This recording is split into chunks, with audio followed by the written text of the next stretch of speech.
கோயம்புத்தூர்ல இருந்து கார்த்திகாவை கொண்டாந்து நாகப்பட்டினத்தில் நிறுத்துறாரு அப்படின்னு. அது கோயம்புத்தூர் இல்லையே, அது திருநெல்வேலி, தூத்துக்குடி. ஏண்டா மதுரைக்காரு விருத்தாச்சலத்தில் போய் விஜயகாந்த் போட்டியிடும்போது வாயில் என்ன வச்சுக்கிட்டு இருந்த? ஜெயலலிதா எங்க வேணாலும் நிக்கலாம், எம்ஜிஆர் எங்க வேணாலும் நிக்கலாம், அருப்புக்கோட்டையில நிக்கலாம், எங்க வேணாலும் நிக்கலாம்.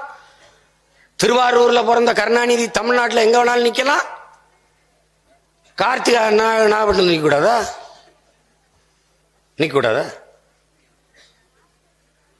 ஏன் நாடு இது? ஏன் நாடு? நான் எங்க வேணாலும் நிற்பேன். அப்படின்னா நீ ஒண்ணு செய், ஊர் பிரச்சனைக்கு நீயே போராடிக்க, எங்களை கூப்பிடாத. என்னங்க தஞ்சாவூர்ல விவசாய பிரச்சனைக்கு எதுக்குங்க சீமா வந்து போராடுறாரு? அவர் சிவகங்கைக்காரர், அங்க போய் பார்க்க சொல்லுங்க. அப்படியாவது சொல்லுவியா? சொல்லுவியா? அந்த மேல் மாவள விவசாய பிரச்சனை, சீமான கூப்பிடு, சீமான கூப்பிடு. அங்க கடல்ல என்ன கொட்டிச்சு, சீமான கூப்பிடு. நான் பூத மாதிரி என்னை அப்படியே உறிஞ்சி குப்பி துப்பிற மாதிரி, அதுக்கெல்லாம் சீமா வரணும். அங்க போட்டிட்டா வேற ஊருக்காரர் இங்க வந்து எப்படி போட்டி விடுவார். இதேண்டா கருணாநிதி எம்ஜிஆர்ட்ட கேட்கல? இதே ஏன் ஜெயலலிதாட்ட கேட்கல? எப்படி இருக்கு பாருங்க. நான் கேட்பான், ஆளூர் சானவாஸ், ஆளூர் எங்க இருக்கு? நாகர்கோயில்ல ஒரு ஊர்.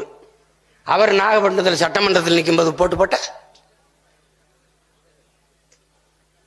அவங்களுக்கு ஏதோ பிரச்சனைங்க. என்னை பார்க்கும்போது அவங்களுக்கு ஏதோ பிரச்சனை.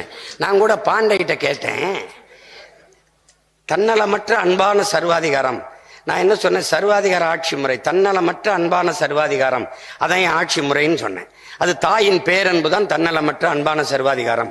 அதற்கு உதாரணமா லீ குவான் யூ, பெருந்தலைவர் காமராஜ், இதில் உதாரணம் சொல்லி பேசுனேன்.